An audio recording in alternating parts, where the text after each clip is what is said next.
Known throughout the underworld as a man with ice in his veins, Adrian Russo routinely dismissed stunning supermodels and mafia heiresses without a second glance.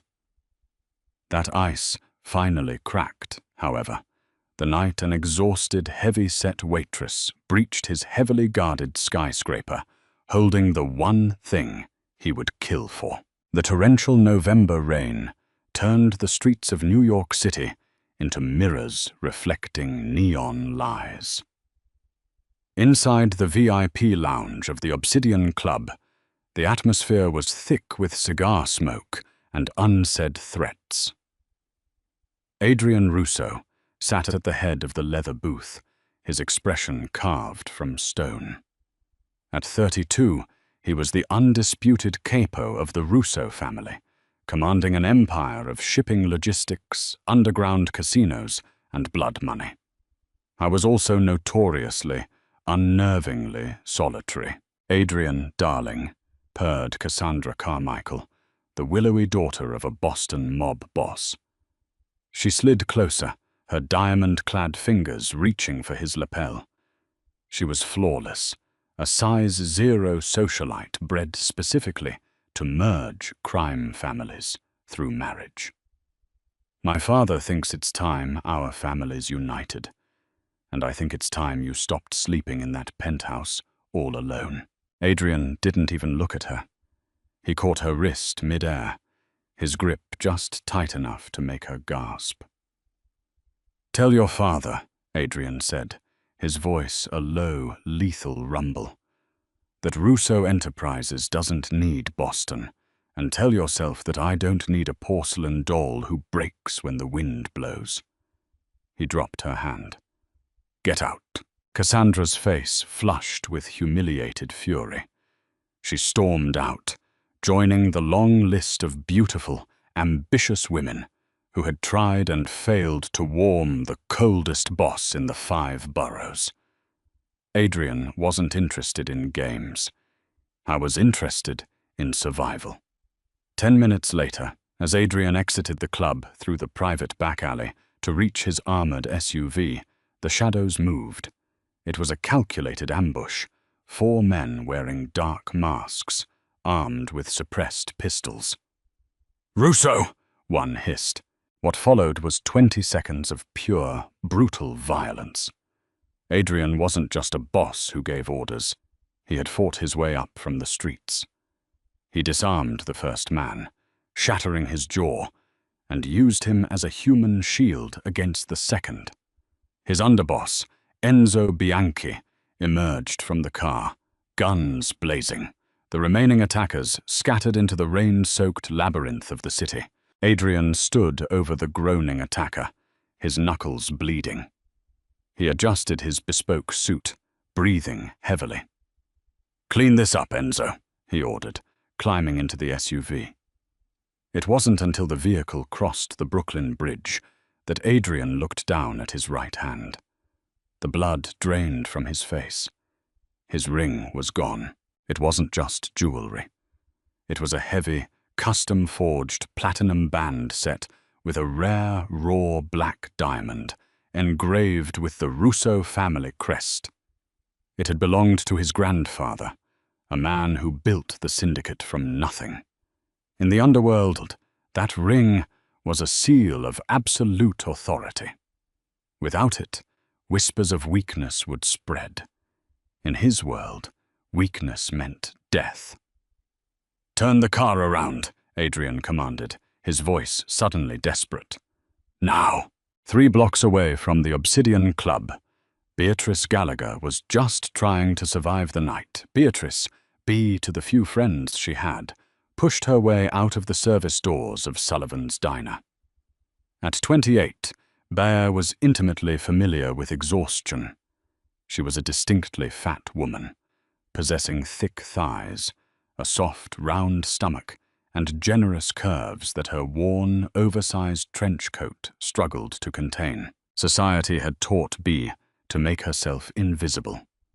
She was used to the backhanded compliments, the invisible barriers in job interviews, and the absolute lack of attention from men who chased conventional perfection. But Bea was fiercely independent.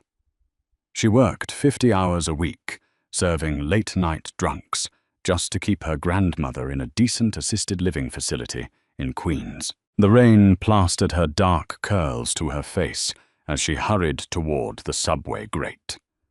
She took a shortcut through a narrow alleyway behind an upscale nightclub.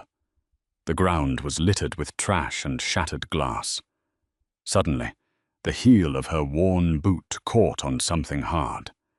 Bea stumbled, bracing herself against the damp brick wall to keep from falling into a puddle. "Damn it," she muttered, bending down to check her sole. That was when she saw it. Glinting faintly under the glow of a flickering street lamp was a heavy piece of metal. Bea reached into the muddy puddle and pulled it out. She wiped it on the edge of her coat.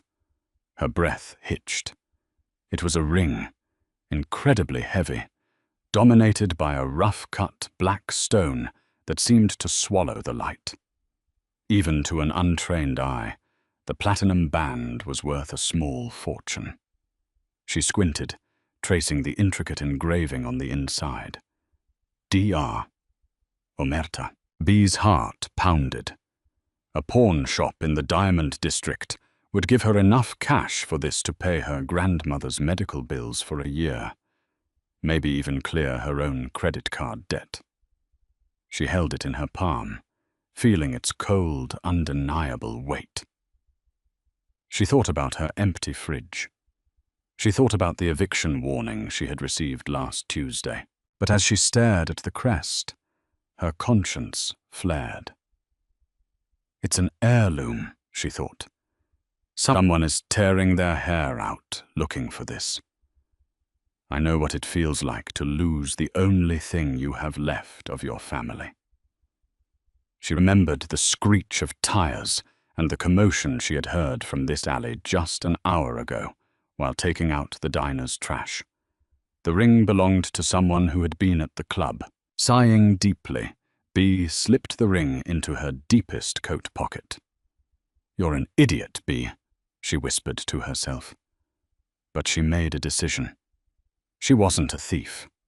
Tomorrow, she would find out who owned the Obsidian Club and give it back. By 9:12 a.m. the next morning, the top floor of the Russo Enterprises Tower in Manhattan was a war zone. Adrian stood by the floor-to-ceiling windows, staring at the sprawling city below, his eyes dark with sleepless rage. Enzo Bianchi stood behind him, looking tense. "We tore the alley apart, Dom. We interrogated the sanitation workers. We even shook down Joey the Rat Marino and the local pawn shops. Nothing. It's in the wind. The Lupatazzi family is already whispering that you were stripped of your crown." Adrian turned, his face a mask of terrifying calm. "Find it, Enzo.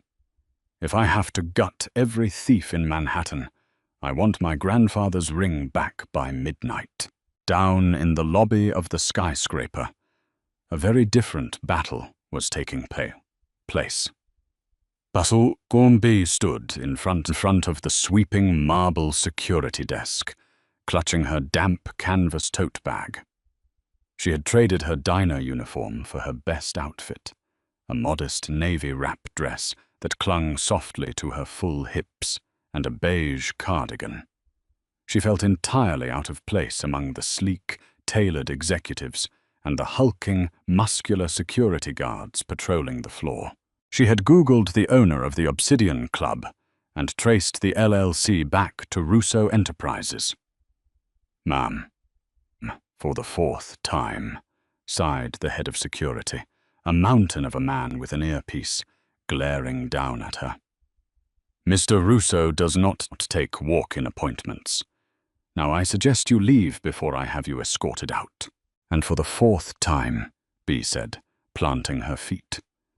She was fat, not fragile, and years of dealing with unruly diner patrons had given her a spine of steel.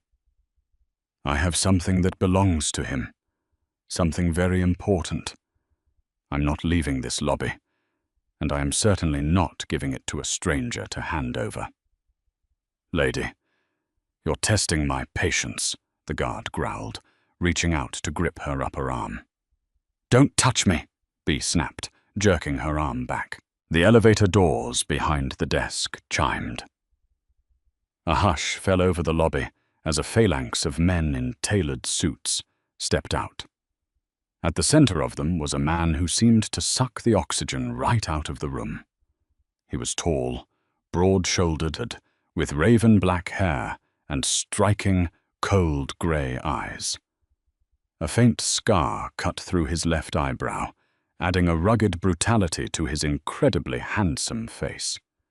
It was Adrian Russo. I was heading for the front doors, flanked by Enzo, when the commotion at the desk caught his eye.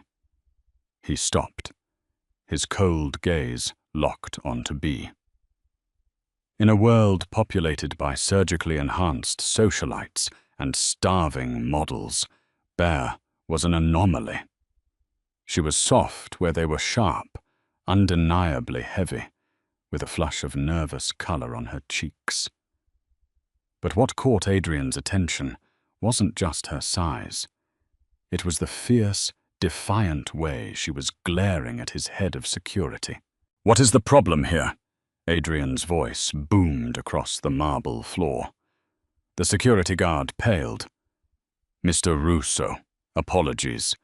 This woman is refusing to leave. She claims she has something for you."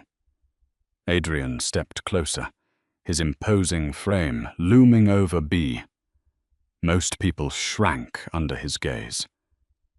Bee swallowed hard, her heart doing a frantic tap dance against her ribs, but she met his eyes squarely. "You're Adrian Russo?" she asked, her voice surprisingly steady. "I am," Adrian said slowly, his eyes raking over her face, noting the dark circles of exhaustion beneath her bright hazel eyes. "And who are you?" "Beatrice Gallagher," she said. She reached into her canvas bag. Instantly, 3 of Adrian's guards reached for their concealed weapons. "Stand down," Adrian barked, never taking his eyes off Bea. Bea pulled her hand out and held it flat between them. Slowly, she uncurled her fingers. Resting in the center of her pale, soft palm was the heavy platinum band, the black diamond catching the lobby lights. The silence that descended upon the lobby was absolute. Enzo let out a choked gasp. Adrian stared at the ring, and then, very slowly, he looked back up at Bea. For the first time in 10 years, the capo of the Russo family was genuinely shocked. "Where did you get this?" he asked, his voice barely above a whisper. "In a puddle in an alleyway off 4th Street, behind a nightclub," Bea said simply. "I figured someone lost it in a scuffle. The engraving inside matches your initials." Adrian reached out. As his large, calloused fingers brushed against hers to take the ring, a strange electric jolt shot up Bea's arm. Adrian felt it too. His hand paused for a fraction of a second. He slipped the ring back onto his right hand. The weight of his empire settled back into place. "Do you have any idea what this is worth?" Adrian asked, his grey eyes narrowing intensely. "Any pawn shop in this city would have given you 50 grand for the stone alone, no questions asked. You look like you could use the money." It was a blunt assessment, borderline insulting. Bea's spine stiffened. "I'm poor, Mr. Russo. I'm not a thief," she said sharply. "It clearly looked like a family heirloom. I lost my parents a few years ago. If I lost the only thing I had left of them, I'd want someone to bring it back to me. Now, if you'll excuse me, I have a shift at the diner in an hour." She turned on her heel, her cardigan swishing around her hips, and began to walk toward the revolving doors. Adrian was paralyzed for a moment. Women threw themselves at his feet for a fraction of his attention. They plotted, schemed, and manipulated. Yet here was a woman, soft and curved, unapologetically taking up space in his world, who handed him his most prized possession and walked away without asking for a dime. Beatrice Gallagher. "Wait," Adrian commanded. Bea didn't stop. She pushed the revolving door. But as she stepped out onto the busy sidewalk, a sleek silver sedan that had been idling across the street suddenly screeched forward. The tinted window rolled down.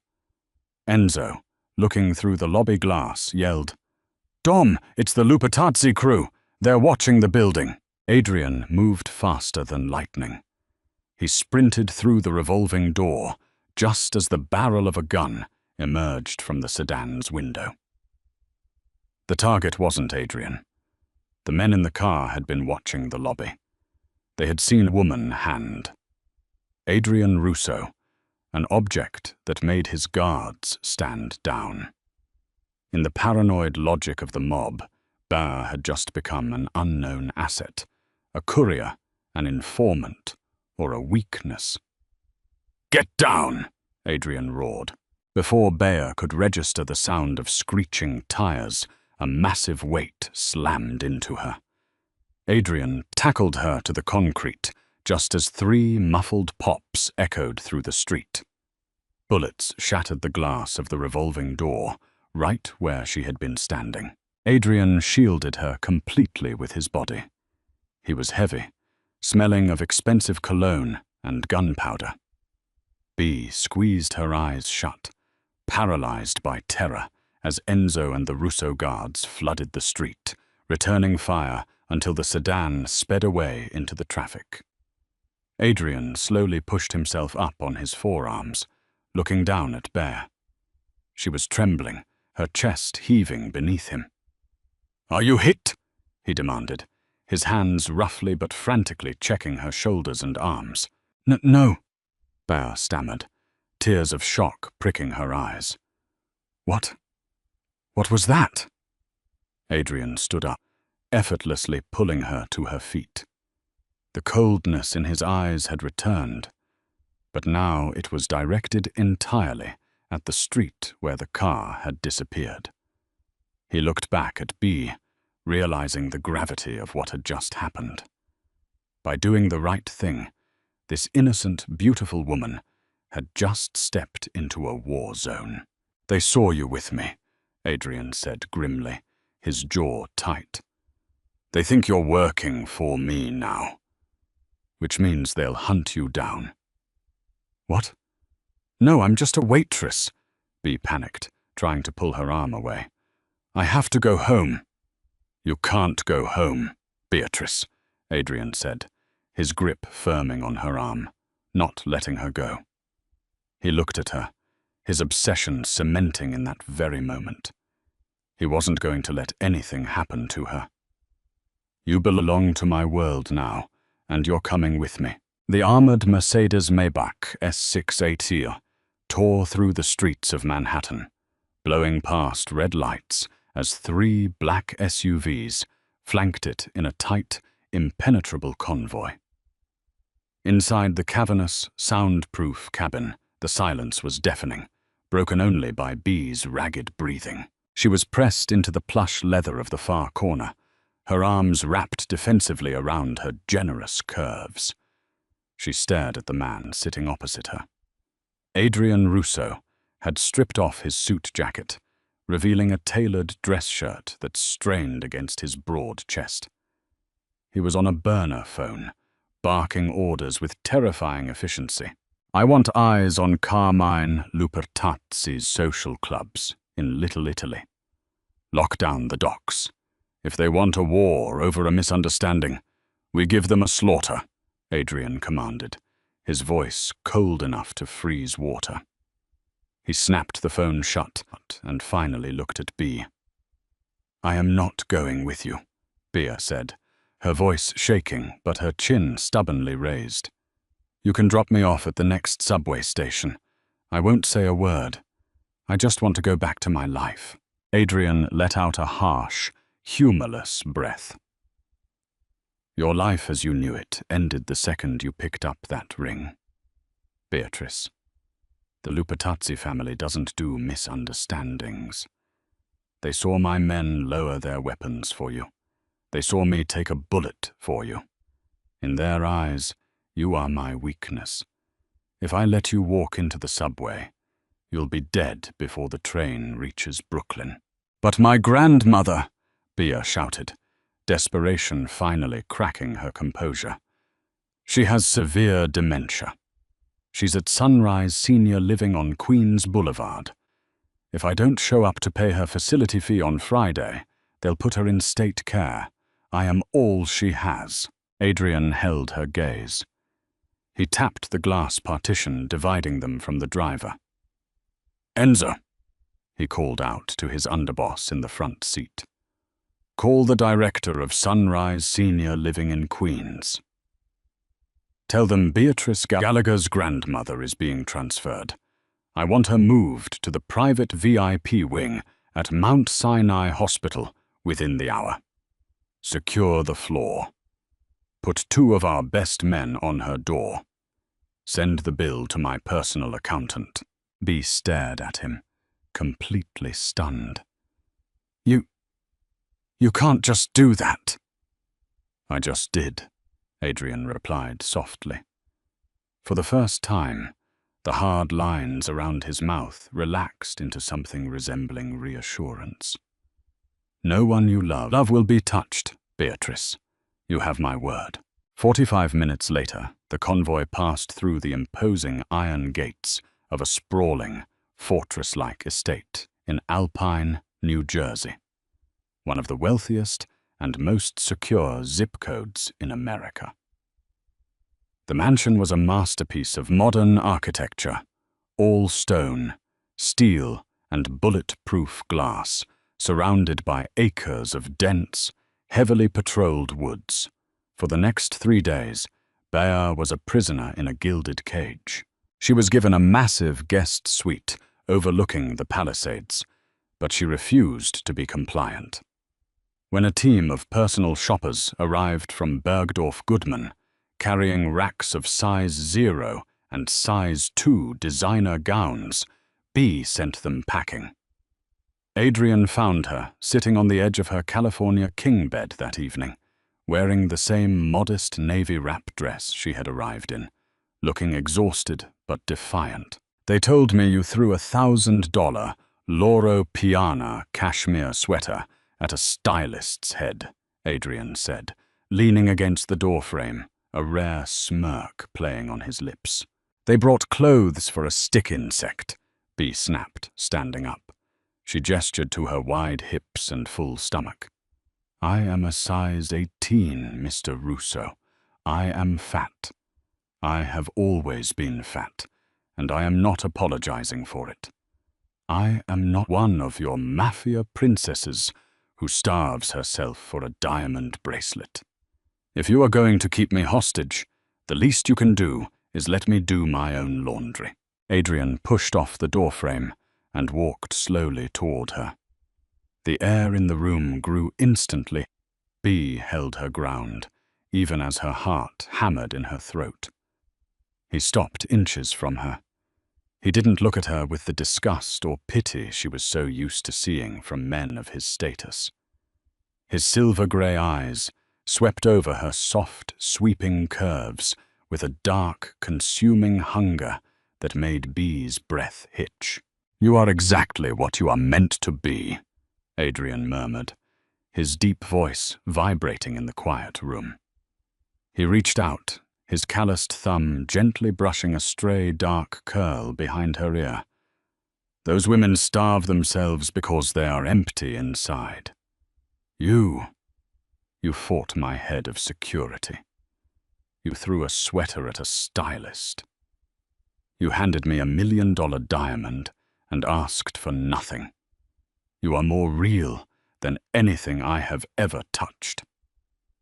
Bea swallowed hard, completely disarmed. Adrian, I'll have a private tailor here tomorrow, he whispered, his eyes dropping to her lips. They will make clothes that fit you perfectly, because you aren't a hostage, Beatrice. You are under my protection. Over the next 2 weeks, the ice around the Mafia Boss began to melt. Adrian found himself rearranging his cutthroat schedule just to have dinner with beer. They ate real food, heavily spiced pasta dishes, thick cuts of steak, rich desserts. And they talked. She told him about her grandmother's fading memories. He told her about the brutal, bloody climb to the top of the Russo Empire after his father was murdered. B saw the man beneath the monster. Adrian found the one thing his billions couldn't buy: peace. But in the underworld, peace is just an illusion before a war. The betrayal came from the inside. It was a rainy Tuesday night. Adrian and Bear were in the estate's library. B was reading, curled up in a velvet armchair, in a custom-made emerald green silk robe that draped beautifully over her thick thighs and full chest. Adrian was at his mahogany desk, signing off on shipping manifests, though his eyes rarely left her. Suddenly, the estate's massive alarm system shrieked. The power was cut, plunging the mansion into pitch blackness. "Get down!" Adrian roared, pulling a Glock 19 from his desk drawer. The library doors burst open. Enzo slid into the room, a tactical flashlight cutting through the dark. "Dom, the perimeter is breached. It's a massive hit squad, heavily armed." "Lupatazzi?" Adrian asked, shielding Bea behind his large frame. "Worse," Enzo panted, checking his magazine. "It's the Boston crew. Arthur Carmichael. A backroom alliance with Carmine Lupatazzi. Carmichael wants your head for humiliating his daughter, Cassandra, at the Obsidian Club. They paid off our gate guards." Adrian's blood ran cold. He had underestimated Carmichael's wounded pride. "We need to get Beatrice to the panic room in the sub-basement. Now!" The three of them moved into the darkened hallway. The mansion echoed with the terrifying sounds of suppressed gunfire and shouting. They moved tactically down the grand staircase, but as they reached the foyer, the front doors were blown open by a localized explosive charge. 4 mercenaries poured in, assault rifles raised. "Move!" Adrian shoved Bear behind a massive marble pillar just as the foyer erupted into a deafening firefight. Enzo took down 2 men before taking a grazing shot to his thigh. Adrian was a force of lethal nature, his aim flawless, dropping the 3rd. But the 4th mercenary aimed his rifle straight at the edge of the pillar, where B's robe was visible. Adrian didn't think. He didn't calculate the risk. He threw himself across the marble floor, taking the mercenary down with 2 shots to the chest, but not before the man's rifle discharged. Adrian let out a grunted gasp, collapsing against the stairs. "Adrian!" Bea screamed, abandoning her cover. She dropped to her knees beside him. His crisp white shirt was rapidly blooming with dark, crimson blood at his upper shoulder. "I'm fine," he choked out, his face pale as he gripped his shoulder. Sirens began to wail in the distance. The local Alpine police, heavily funded by Adrian's shell companies, were finally arriving. The remaining attackers retreated, fleeing into the woods. An hour later, the estate was locked down. The estate's underground medical bay was fully operational. A private trauma surgeon had removed the bullet from Adrian's shoulder and stitched him up. Bea refused to leave his side. She sat on the edge of the sterile cot, her hands trembling as she wiped the cold sweat from his forehead with a damp cloth. She was terrified, but she didn't cry. Adrian looked up at her, heavily medicated, but completely lucid. "You didn't run," he wrathed, reaching up with his good arm to grip her waist, pulling her closer. "Where would I go?" Bea whispered, her voice cracking. "You ruined my quiet life, you stubborn, violent man." "Carmichael is dead," Adrian said coldly. "Enzo is tracking him down tonight. Lupatazzi will surrender by morning once he realizes Boston failed. It's over, Beatrice. You're safe." He pulled himself up slightly, wincing, and reached into the pocket of his slacks, resting on the chair beside the bed. He pulled out the heavy platinum ring, his grandfather's legacy, the black diamond that had started it all. "The night you brought this back to me," Adrian said, his grey eyes burning into hers with absolute certainty, "you saved my life, not just from the Lupatazzis. You saved me from spending the rest of my miserable life alone." He took her soft, trembling left hand. "I have rejected every woman in this city because they all wanted the crown, but none of them wanted the man carrying it," Adrian continued, his voice thick with emotion. "You never cared about the crown. You cared about the man." He slid the heavy platinum band onto her ring finger. It was entirely too large, but the weight of it felt like destiny. "Marry me, Beatrice. Rule this city by my side. Let me spend the rest of my life worshipping every single curve of your body and destroying anyone who ever made you feel like you were anything less than a queen." Tears finally spilled over Bea's cheeks. She looked at the blood on his shirt, the cold steel of the medical bay, and the terrifying, beautiful man who had laid down his life for a waitress he had known for less than a month. She didn't belong in this world, but she belonged to him. "Yes," she sobbed, leaning down to press her lips against his in a desperate, bruising kiss. "Yes, Adrian." 1 year later. The charity gala at the Plaza Hotel in Manhattan was the social event of the season.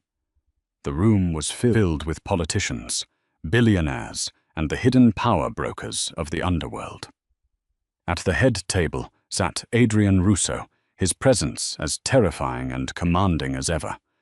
But the ice in his eyes was gone. Beside him sat Beatrice Russo. She was radiant, her full, lush figure draped in a custom-made, ruby-red velvet gown that hugged every curve perfectly. She wore a stunning diamond necklace, but the piece of jewelry everyone in the room noticed was the heavy, raw black diamond resting on her left hand. She wasn't just the wife of the capo. She was the heart of the Russo family. And as Adrian leaned over to kiss her neck, ignoring the stares of the room, everyone knew one undeniable truth.